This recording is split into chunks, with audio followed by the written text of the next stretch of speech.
I'm Brianne Burnson with Plum Fabulous Foods. We're an organic farm here in Plum, Texas. We grow vegetables for our family, and we also have enough to sell at the local farmers market. And today I wanted to talk to you about yard-long beans.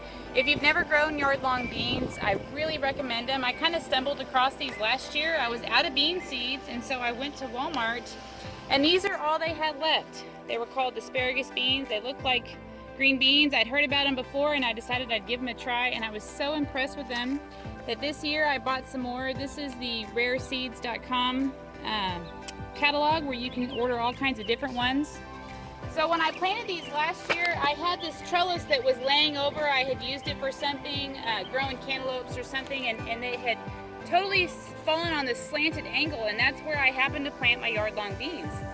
And it turned out to be the biggest blessing, because as the beans grow, they hang down. If you have a trellis on an angle like this, as the beans grow, they hang down like this, and so it's so easy just to come along and to grab the beans and to harvest them.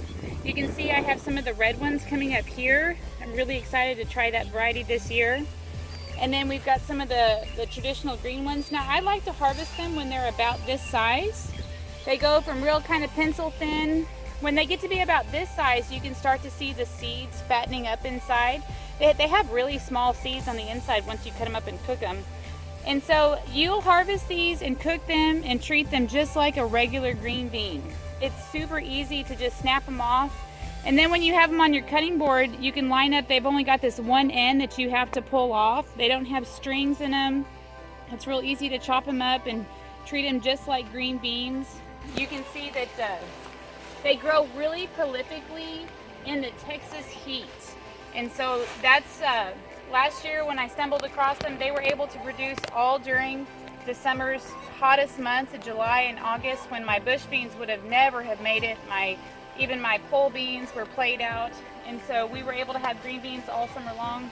And then this year I decided I didn't even put up and freeze any of my bush beans, because it's so much trouble to find all the right size and line them all up and to freeze them and blanch them and can them and all those.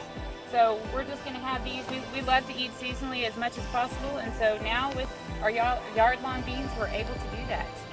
So if you have any questions about growing these, give me a comment below and I'll see if I can answer it. If you like this video, give us a thumbs up, subscribe to our channel, and check out plumfabulousfoods.com. Thanks.